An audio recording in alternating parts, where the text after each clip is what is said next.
thank you for coming out today. What a great afternoon. I've been listening in. First of all, I have to acknowledge a very well-dressed group. Did you notice as you were walking in? Yeah. Let Dhani take a little look. Yes, okay. I think he agrees. But a beautiful day in Minneapolis, a beautiful day to be on the campus of the University of Minnesota here at Huntington Bank Stadium, a stadium that this gentleman has played. Well, no, you haven't played at this stadium. When you were playing for Michigan, this stadium was not in existence yet. No, it wasn't. Okay. I played in another little place down the road where the field was not as nice. Memorial Stadium, yeah? Yeah. Okay, yes. Okay, so super thrilled to be here. Let's get into it, Dhani. You have had a pretty miraculous career. We just heard the big introduction.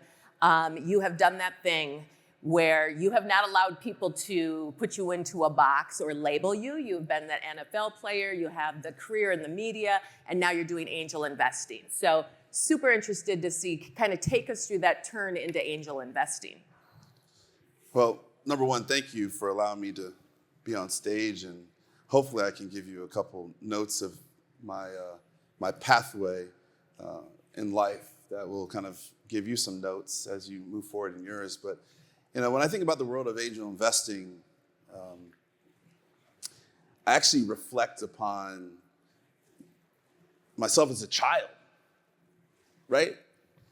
The biggest angel investor in your life are your parents, right? That's real. Like, think about this. And for those that have kids, you get it, right? You're on the road all the time. You're traveling your kids up the road, around the corner for baseball. Then you got to take your kids over to soccer. Then you got to bring them back to school. You got to figure out how to buy them this and buy them that, right? I think about the world of angel investing has always been this genesis that actually started at home. And so I think it's actually a natural progression that we as investors move into this place where once we've kind of attained or we've developed a certain belief in where we are as, in our career, that now we're looking for other places, much like we had our children in order to invest in them, to be able to contribute as well. So that's kind of like where my mind always goes. So I'm always fascinated with this notion like, oh, well, I don't know if I can become an angel investor. Or how do I know when I can become an angel investor? Or what does it mean to be an angel investor? All you have to do is look around to the people that you've developed a relationship where you've grown to know, like, and trust them, and you've been able to give them something in order for them to truly reach their potential. That is what angel investing essentially is. It's a piece of paper with someone writing something down on it, and nobody else believes that piece of paper except for you. It's a child who's 5 years old that decides they can throw a football, and they end up becoming Peyton Manning or Tom Brady of the world, right? Nobody ever thought that they could reach those goals, but you did, and you decided to spend time. And, I think it's a good way to also think about it, because we always say, like, time is money and money is time. But you're spending time and you're making a difference and you're making an opportunity for someone to reach their full potential. So let's connect those dots a little bit. But let me first say this. When I was asked to have this conversation with you, when I was invited to be here, thank you, Michaela. Dhani, can we give Michaela a round of applause, please? Yes, Michaela. Where is she? Where is she? I saw her sitting I see her somewhere. So, there she is. Oh, there she is, right there in the room. Yes, what an amazing job everyone has done today. So has thank you, everybody Michaela. met Michaela? Yeah. She's over there if you haven't. Okay, just make sure she's right there. So I knew your name, but I couldn't quite picture how I knew you. And I went to my bedroom and I looked at my bookshelf and I went through the books, and your book. You had my book? But I hadn't read it yet. But I That's had about your right. book. That's about right. And I had your book. So I was like, okay, this is meant to be. So I read the book. And I would actually recommend this book to everybody in here, because I do think it gives you a sense of how you have ended up where you are at now, and that you have that sense of curiosity and of taking one thing to the next thing, and just how you were talking about angel investing as, starting from when we're kids. But there had to be a step from going from the NFL to traveling the world and with all your adventures and competing with people to then thinking, I want to work with people who are trying to start their own thing up? Yeah, so thank you for the plug on my book. You're welcome. I hope everybody is able to go out there on Amazon. It's $15.95.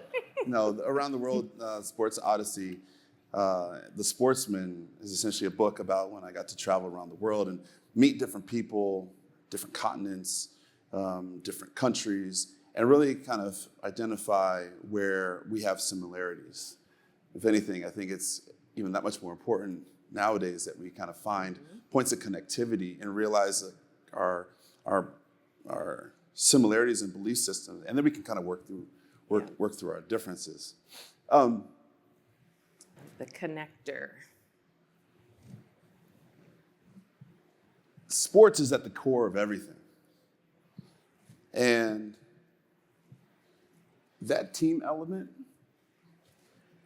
is ultimately sort of how I've always navigated my circumstance, through curiosity. And being on the field has kind of given me that empowerment, which essentially sort of allowed me to kind of end up where I am.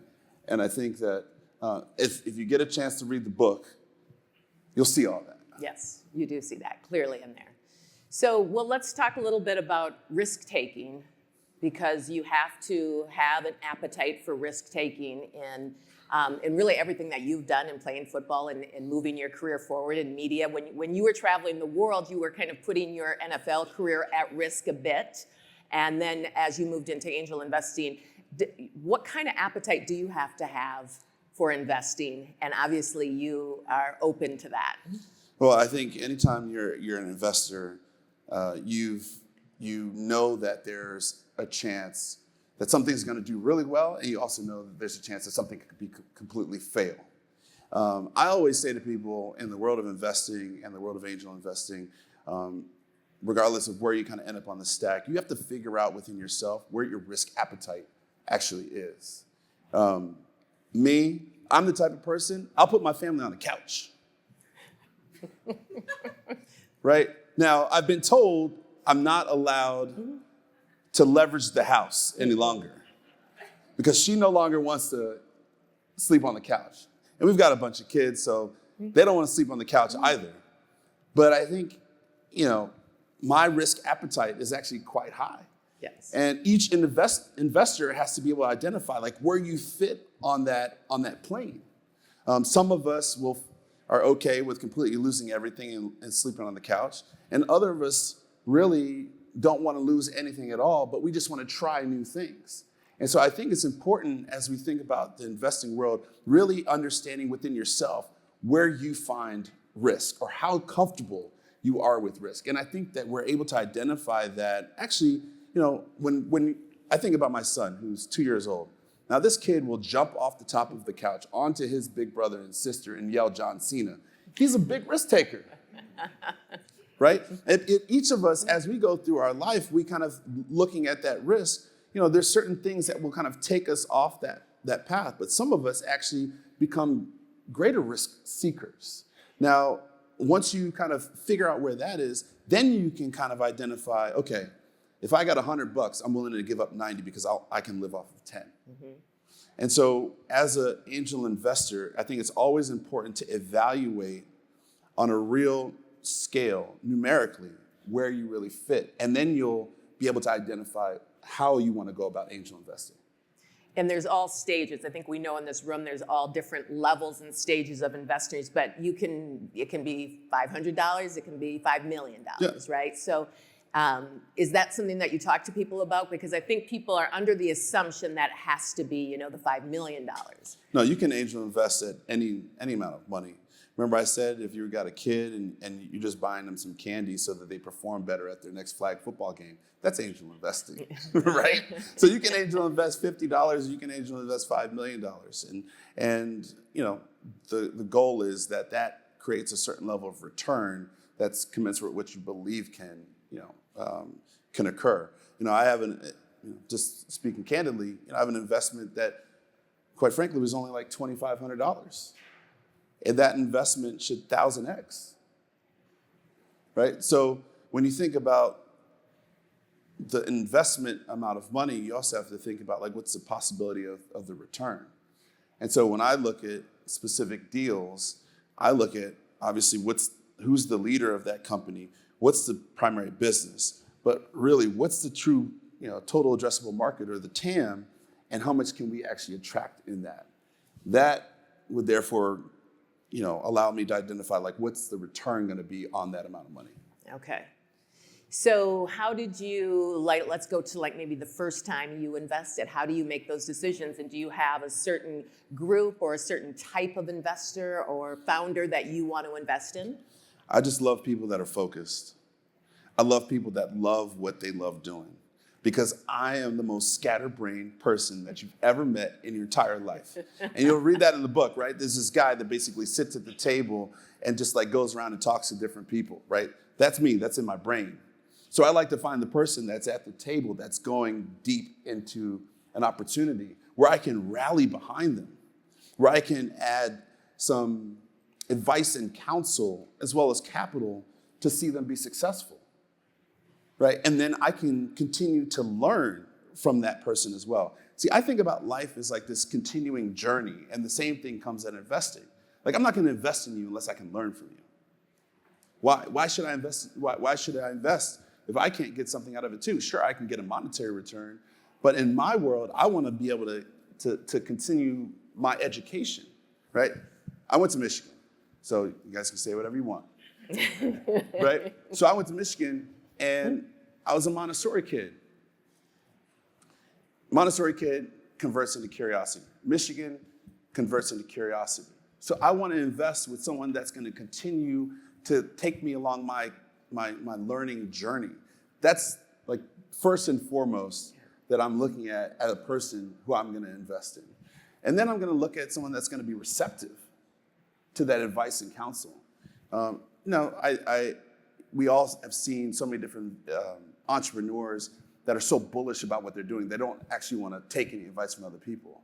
Well, you can go a certain distance by yourself, but you can ultimately go further together. So I want someone that's in that same realm of team that I can provide that advice and counsel that I'm going to continue to learn from. So let's talk about that relationship a little bit, because it sounds like it can be a tricky relationship between entrepreneur and investor, and not only are you investing money, but you're investing possibly time and mentoring. And what if you do see things you don't like? How do you kind of balance that? Are you saying if I get in an argument with my entrepreneur Yes. after I've given them a significant amount of money, what am I going to do? Yes. Oh, yes, okay. that part. Ooh. Just like you do at the dinner table, you have tough discussions. You have challenging moments. That's all a part of it. If you can't argue, if you can't identify things that you want to do and the other person wants to do and kind of get to a place where you can kind of work things out, then why are you working together in the first place? I mean, it's all about being able to learn from one another in order to be able to help them be successful. I would say, how do you deal with the situation also depends upon the person. In some situations, I remember before I got into one particular deal, the guy was like, "Oh, how are we going to work through our issues?" I said, "Well, there's a bottle of bourbon that we can kind of hammer anything out. We can go play a game of basketball. We can hammer it out that way, or we can just kind of change the setting and go find something else to do." And what I mean by that is, sometimes you're locked into the room with someone working tirelessly on solving a big problem. It's important to get out and get fresh air and change the entire backdrop, because what you'll learn in those moments of being in a different environment are things that actually can add to finding the solution. And so that's sometimes another thing that I do when I think that there's going to be a challenge, right, or going to be an overall issue. But I want people that are going to be able to come to the table, have discourse, and then for us to be able to find a solution. Not someone that's going to stonewall you and act as though that you're not there to be able to provide that advice and counsel and to sort of walk away, because that's not a good and healthy relationship. And how do you find those relationships? And how do you find yourself in those rooms with people who may be those types of people? Well, I'm in a room right now. You know, I walk around and I meet people where they are. You know, I've gotten the opportunity to travel, as I mentioned before. So I've gone to London and I've met people there and I've talked about business there. I've been in India, I've talked to people there. But, you know, that's on an international scale. But in the US, you know, I live in Maryland, I spend time in New York, I spend time in Los Angeles, I spend time in Michigan, now I'm spending time in Minnesota, I spend time down in Texas. I love to go meet people where they are. What I always say to investors, or what I say to entrepreneurs, sometimes you have to be willing to travel to meet people. Sometimes you have to be willing to kind of get outside your comfort zone in order to kind of find that opportunity that you never knew was out there. And so I find myself, there's a guy in here that actually has a diamond medallion bag on his backpack. Yeah, I find myself in those situations, right? Where I'm on Delta way too much and I'm traveling to meet people a lot. But I like to go meet people where they are. And I think there's another piece which is really important, which is, you know, people always say your network is your net worth. Okay. And one of the challenges that we find now is that people are okay just staying within their community. I always, you know, think about it. When you go out of your house, you usually make a right or left turn, right? You can go straight ahead too. But what I mean is, most people go the same route all the time. You meet different people by going a different direction. You meet someone different by saying something unique, something different that other people are not saying. So I always encourage people to kind of, instead of making rights all the time, you know, make a left. And you never know who you might meet in this, you know, new path that you've set in your life. Who's seen the movie, was it Loki? Who saw Loki? Loki? Yeah, everybody saw Loki. Remember when Loki, you know, like he would go back and change the timeline, and then all of a sudden something else would happen. That's how I think, right? You can change the timeline of life by virtue of changing the direction that you go, because the people that you meet and the conversations that you have no idea what's going to happen from that. But if you kind of get set in your ways, then you'll never change the timeline. You'll never change the direction. And I always encourage, you know, I live in Cincinnati, Michigan. And one of the things that someone taught me was about the assembly line. The assembly line, you know, you have a person that puts the seat in. They put the steering wheel in. And what happens is on the assembly line, you're so used to doing the same thing over and over again. And that's ultimately how the Midwest was built, right? Factory living, boom. So in our minds and through time, our entire Midwest has been used to doing the same thing over and over and over again. The reason why the coasts, both East and West, are unique in their own ways because they've had an influx of whether people from different countries thinking new thoughts, right? So everything's always changing, right? And that's why so much innovation happens on either coast. What we need to be able to do is bring some of that coastal thinking to the Midwest, where we're not consistently just changing the seats in and out, but we're thinking there's a new car, or we're thinking this radio system should be different. We're thinking about the power source should be different. That's how we start to spurn innovation. That's how we start to spurn ideas that become point of differences, that become great businesses, that create great returns. Well, it feels like for you that you've always been able to step into those spaces that were different from you. I mean, you've been okay. Like even when you played football, you were okay being different in that space. Usually, Well, I got in trouble for it though. But go ahead. yeah. Okay. So you got in trouble for it, got in but so trouble. you were willing to do that. I'm not sure that all people have that. But what can you say to people if you're saying that founders or entrepreneurs may need to kind of step outside of their comfort level, right? And be in rooms that are different than the ones that they're used to being in? Well, it's like the risk tolerance. It's okay to take baby steps. It's okay. I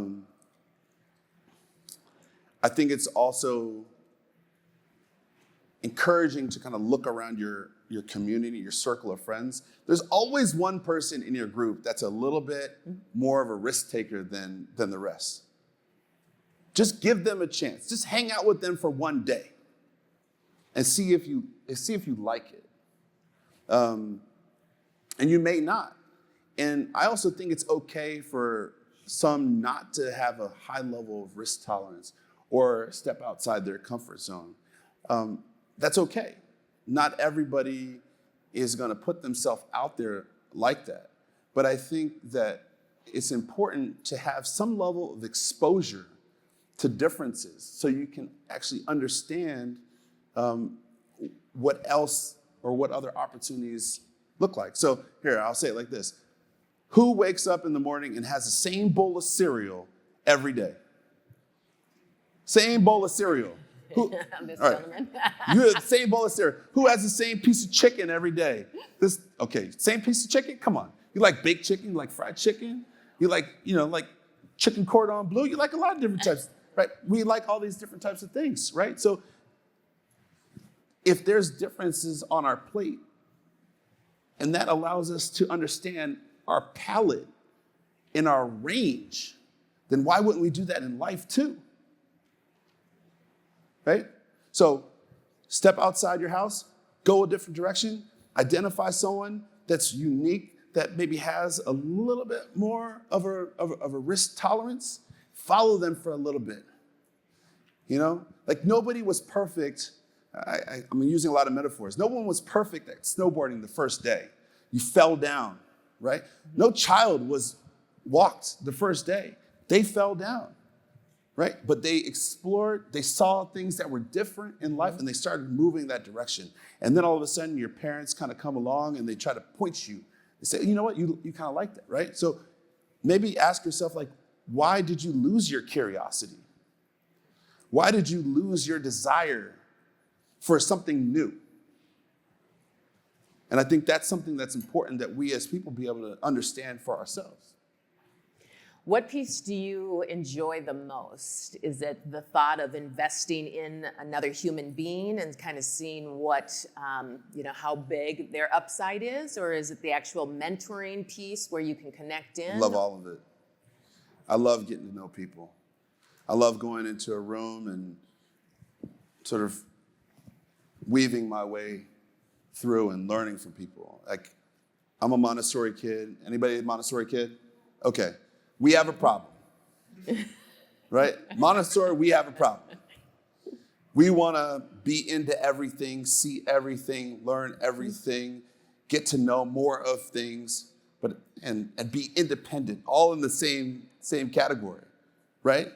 So for me, the way that I'm able to satiate that appetite is to be in rooms where I'm learning consistently from different people and their experiences. It feeds me. Right? And then I'm able to synthesize that information and then think about, like, what can I create out of that? Now, the problem is, am I going to do it? Probably not, because I'm the distracted guy. So then I got to find someone that's really interested, that's really smart in it, and then be able to deliver them some thoughts like, have you considered this? Mm-hmm. So the risk taker, or the one that's the risk tolerance, or the other person that's risk averse, you kind of meet them together, and then all of a sudden you kind of form this great union of opportunity. And so I synthesize my information, find good people, invest in them, and watch them thrive. That's cool. That's really cool. Who were some of those people for you? Is there one person or a few different people who kind of did that for you as you were coming through? Oh, that helped me? Yes. Oh my gosh. People that helped me become more curious? It's a tough question. My teacher in college, Ann Savageau, she allowed me to create my own major. Yeah, I created my own major. It's called self-representation. I basically went through college and I just wanted to learn more about myself. So like I did everything. I did everything from like sewing to like pottery. I took women's studies. I took philosophy. I took anything I wanted because I think that there's an immeasurable amount of things that are out there for you to be able to learn from that you don't even know if you're good at. You know what? You could be Beethoven, but because you didn't get access to a piano, you never realized your potential. Think about that, right?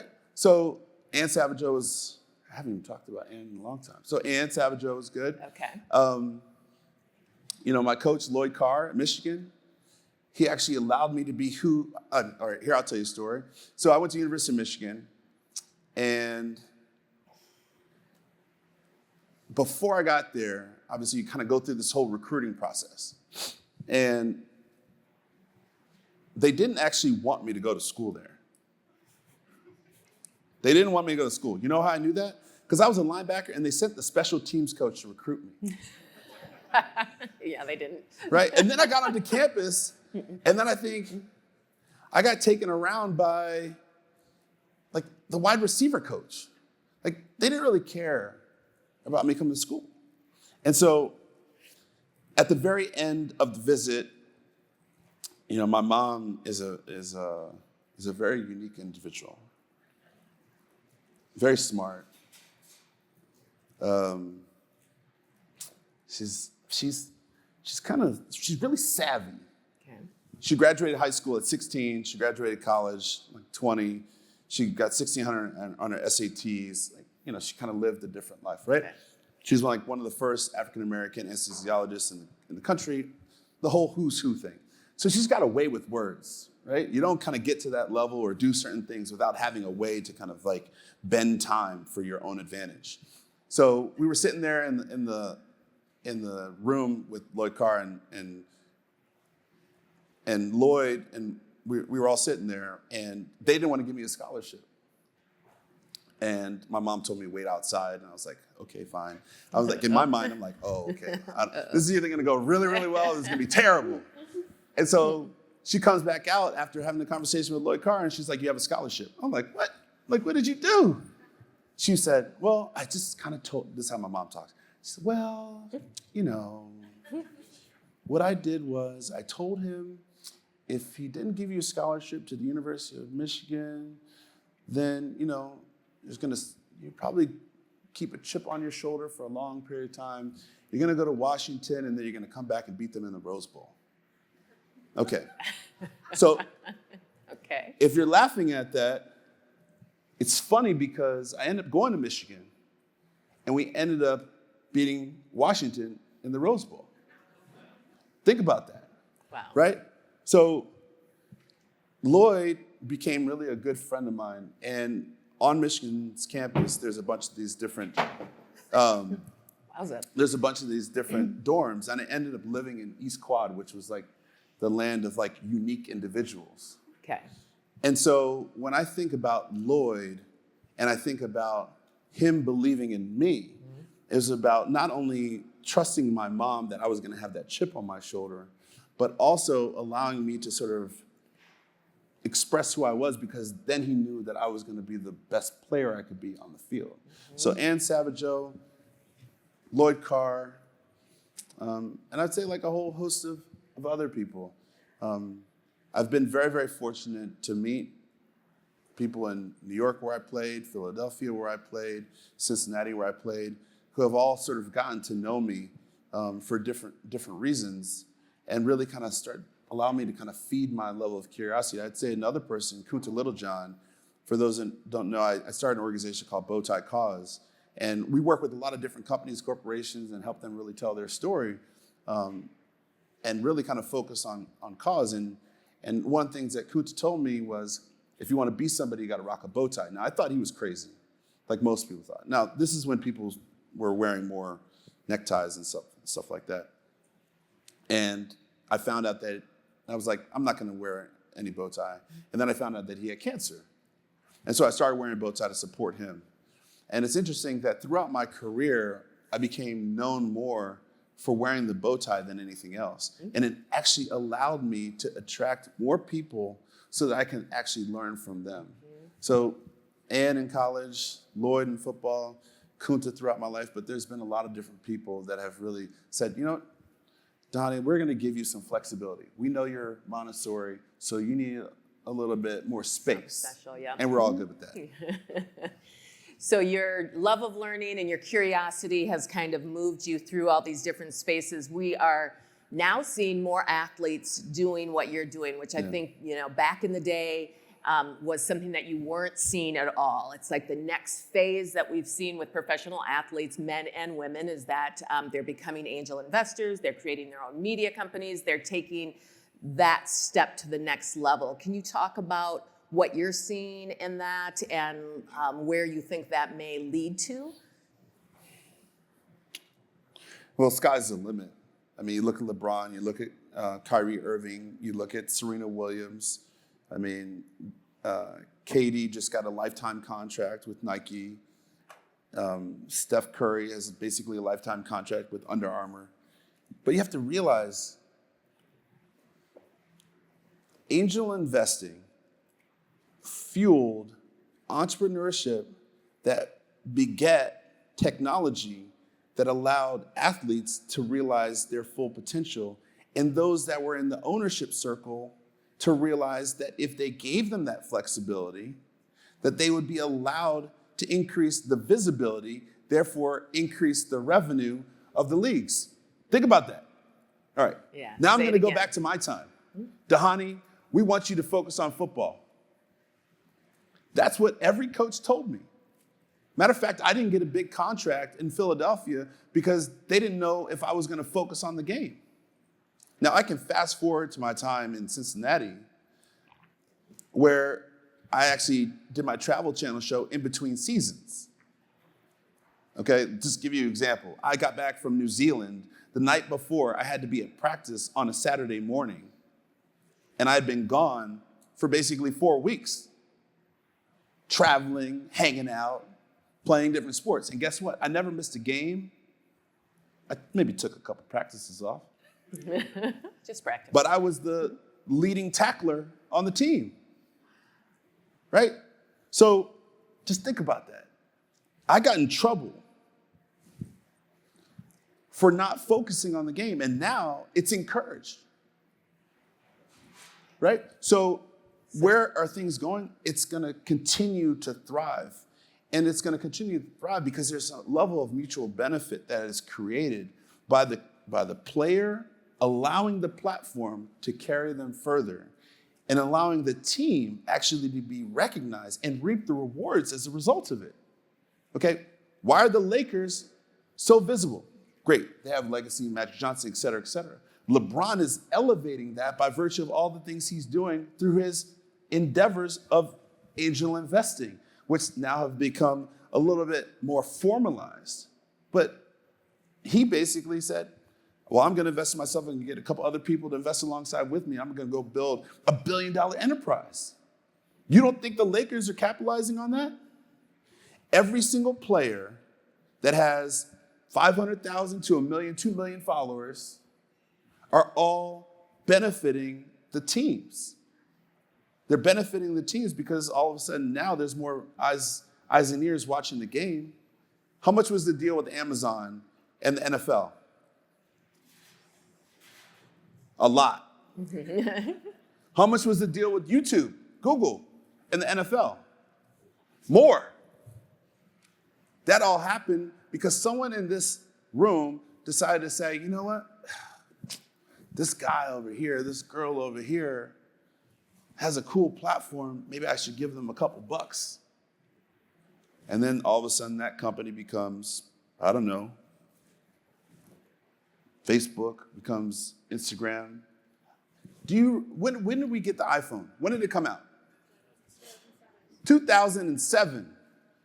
Everybody in this room was alive at that time. 2007.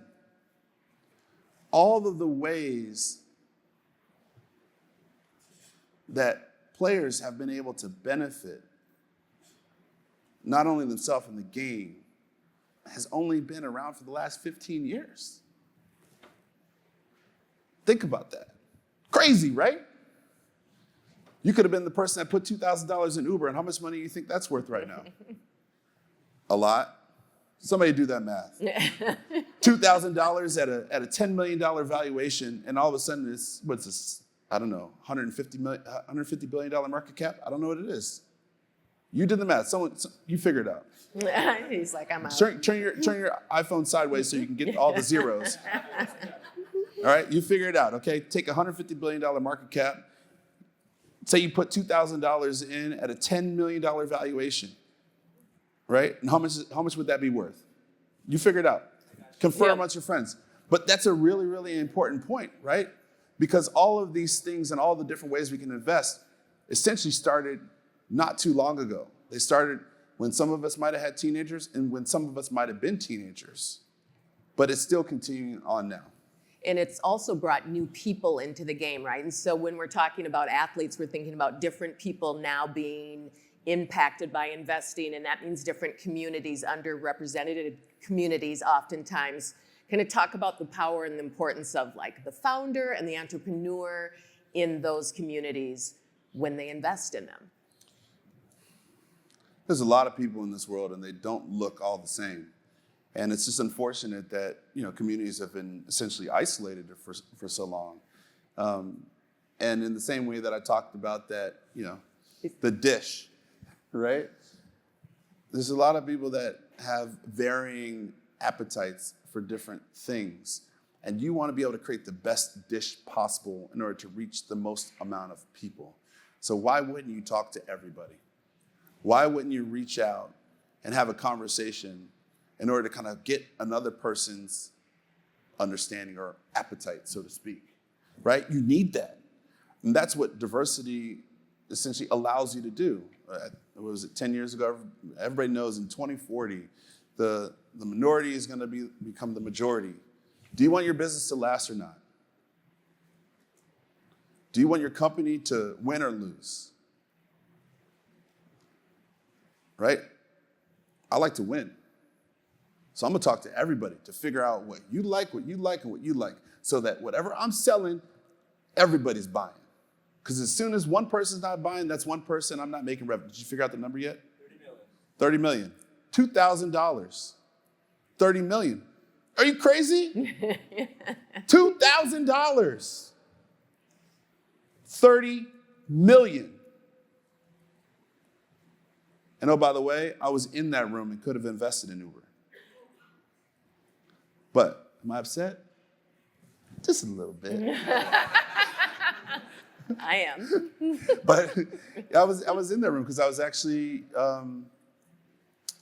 back in early, was it 2012 when Uber started, around that time? Because it was originally started as a limousine service. I can go down the route, but I'm a part of an organization called Summit.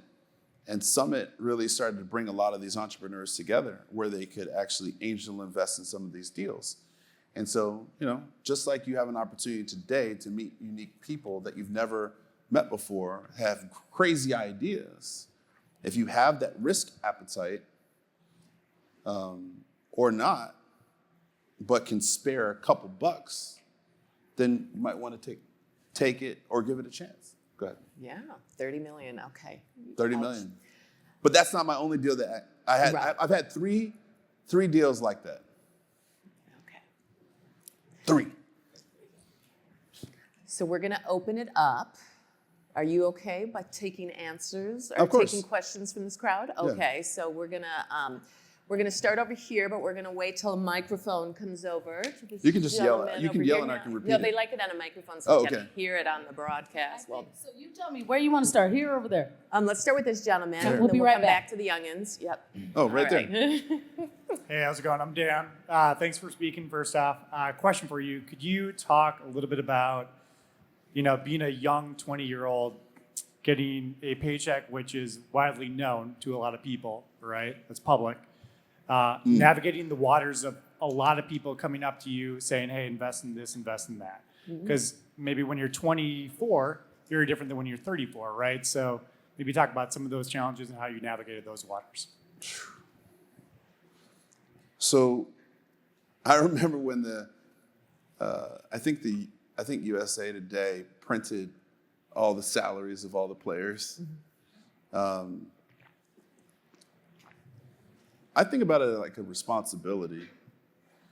And I was responding earlier to a question about how do you know what to invest in as a young person. It's hard.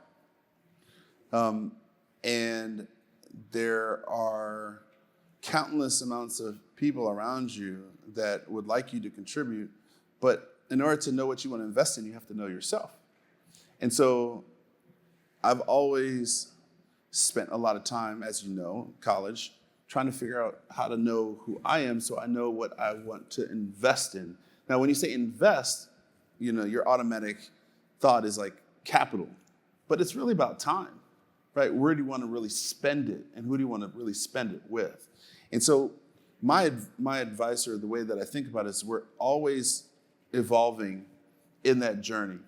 And we hope that we don't run out of all of it by the time,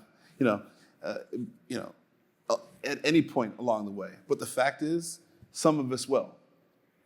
They always talk about this iceberg thing. I think it's pretty cool. Like, nobody ever talks about like the hard work. They only talk about the overall outcome. Like, think about all the deals that you lost and just like the one deal that you got. Players are in a unique position now where they not only can use their capital, they can also use their relationship capital or their human capital, which is also very important as well. So I always encourage people, look, your risk appetite for contribution in the financial area might be different than in your personality contribution. And you need to be able to kind of measure all of that together in order to be able to figure out or identify how that equation works for the most successful outcome. Thank you. Was someone in here? Yeah. Hey, my name's Cameron. So I was wondering what lessons you've learned from football or sports in general that have helped you out with your angel investing career. Good question. Lessons. So you asked me a question in terms of what lessons in my football career have helped me in my angel investment career. Okay. Well, I think number one, football, you play on a team with 52 other people that you may or may not get along with, but you find the commonality in the game that brings you closer together.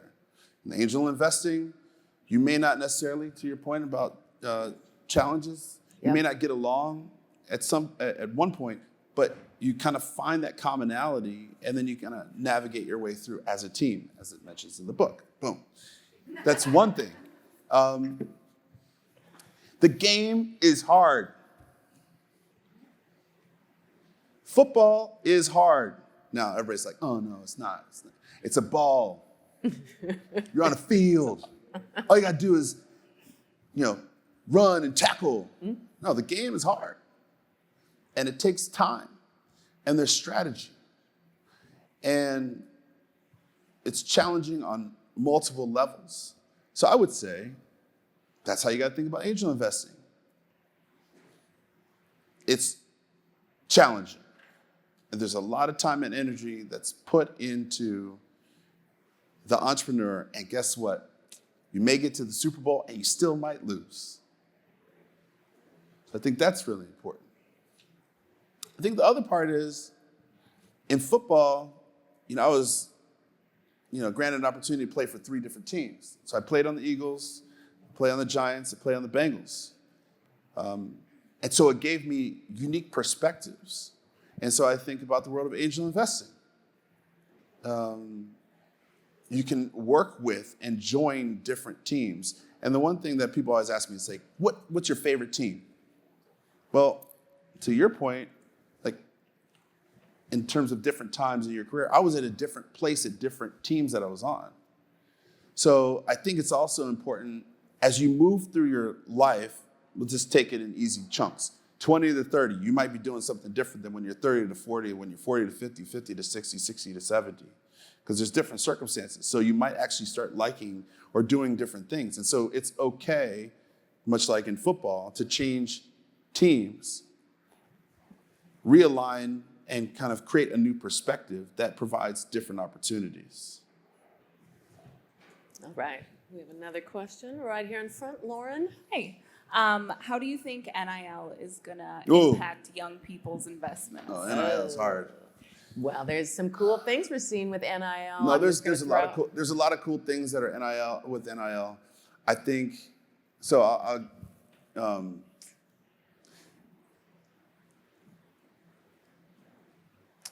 The quarterback that I can't remember his name off the top of my head.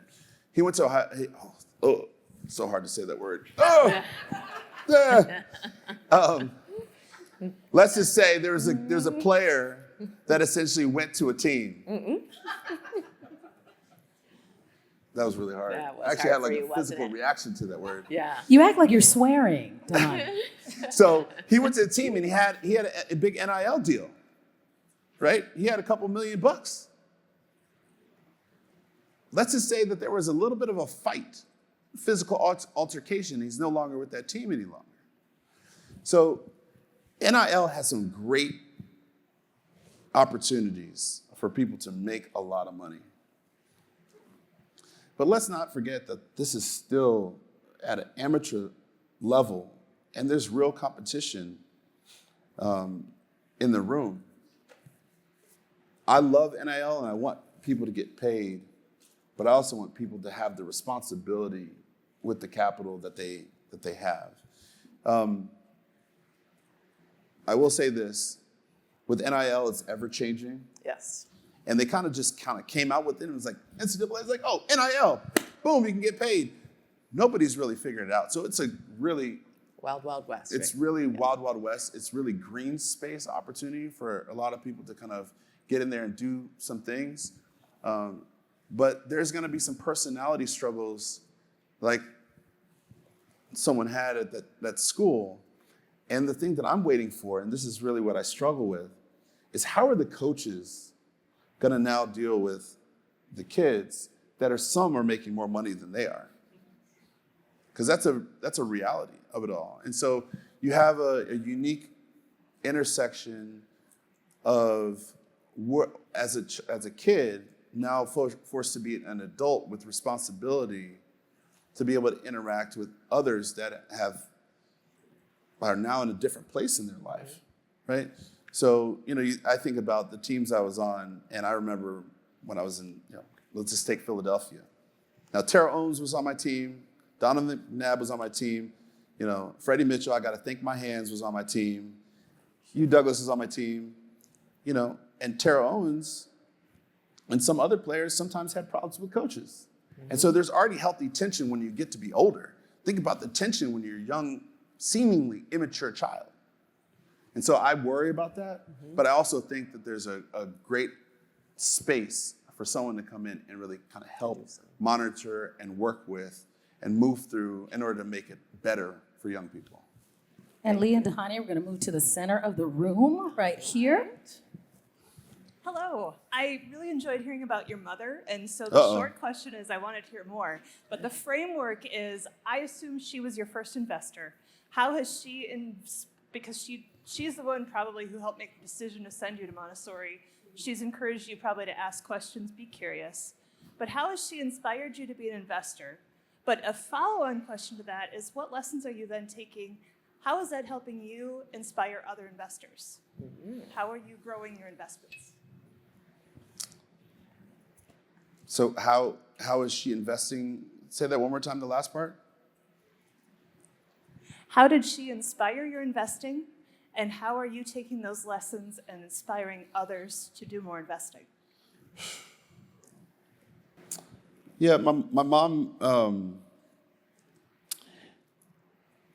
she would tell you, I gave you all the tools, figure it out. I tried to help you as much as I can. I don't know what's wrong with you. She would tell me, I hope you have your affairs in order. That's how my mom is. And while she's saying all of that, she's wildly disappointed when I don't win. I remember when I came out of the tunnel one time, and my mom, who didn't like football at all, right? This is the same woman that didn't really allow me to play football. She was like, hey, so it was 3rd and 3, and the running back got to the outside, and I saw you just take a step downhill, and you didn't really get over the top. You got sealed in, and they made a touchdown. This is the same woman that didn't like the game in the first place. And then all of a sudden, now, she's got an opinion. Right? So with all those things, my mom just expects excellence. And so when I talk to other people about angel investing, when I talk to other people that are entrepreneurs, you have to strive for excellence no matter what. It's funny, my mom will help other people, but she won't help me because she feels like she's already helped me enough. But it's less about not helping me, and it's more about allowing me to fail so that I can learn from it to do more. I just read something. Someone said, people are most afraid of a man who's able to heal his wounds on his own. Right? So think about that. If someone's always helping you up, you never sort of progress further. You're always dependent upon somebody. And so that's the same way that I think about entrepreneurs. You got to give them advice and counsel. You're going to have these challenges. You're going to have these discussions. They might fail along the way. And this is another thing that's really important to kind of think about. And on the coast, and I'll make it a East-West Coast kind of thing. They've got umpteen amount of capital. Someone fails and all of a sudden they throw more money at them. In the Midwest, we think like, okay, well, you fail, like I'm done with you. And some of you have been through that, right? It's not that they fail and you can't leave, you're, as my friend says, you bet the jockey. Okay? Not the horse. I'm betting the jockey. I'm betting the man, woman, or person that's out there learning from their mistakes and taking to heart all the things that they've sort of evolved from over time. And I'm going to keep investing in them. That's why, one of the most important pieces to any angel investing is having that trust. Now, as an angel investor with your kids, you trust them because that's your child. And it needs to be the same type of deal when you're investing in somebody as well. So. I think we have time for one more question. No, 2 more. 2 more? All 2 more. right, 2 more. Somebody in the back. Somebody in the back. How about this gentleman right here? Yep. We see one right here. The guy with the hat. And then how about the gentleman next to him?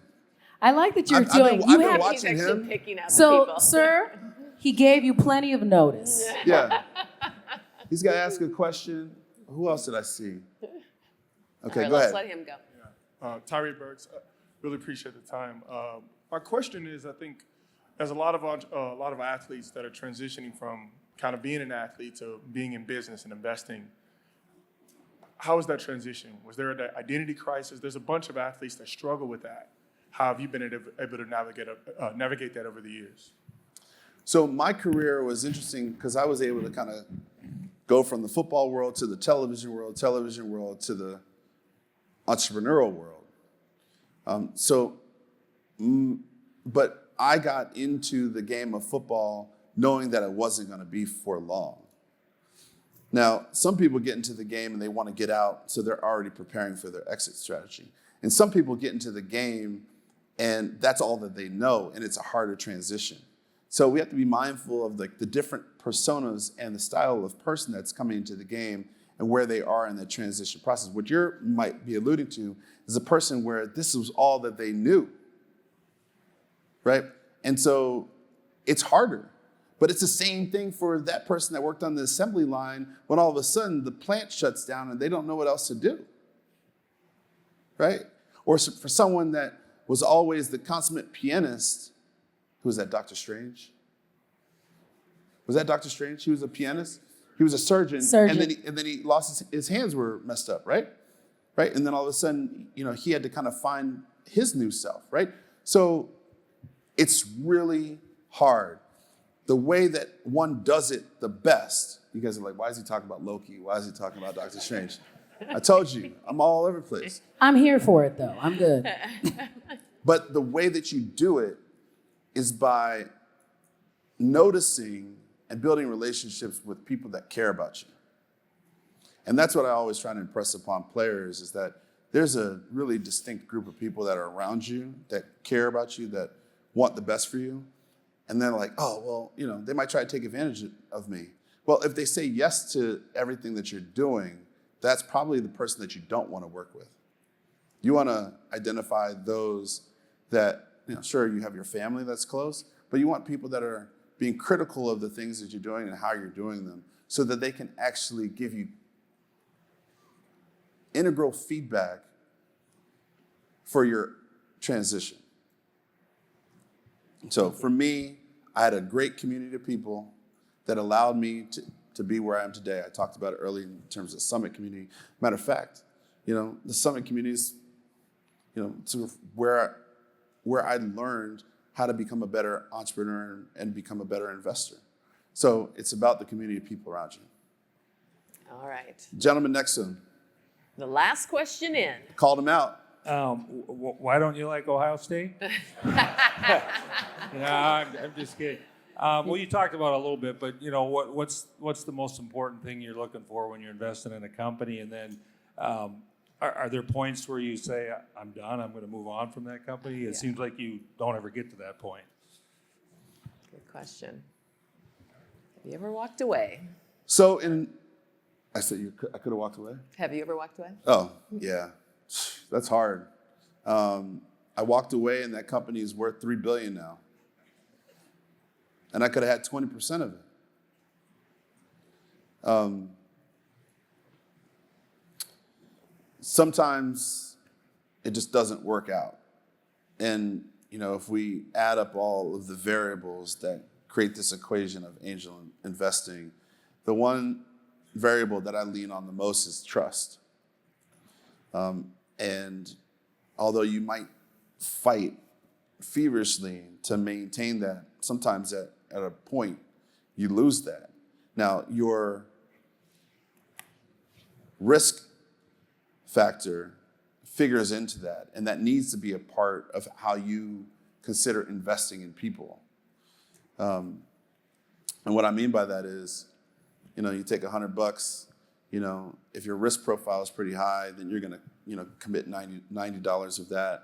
Then you kind of got to break down the type of people that you want to work with. Some people that are, you know, if I think about, you asked me a question about football, I think about the blue collar workers, I think about the white collar workers, and I think about the rare birds.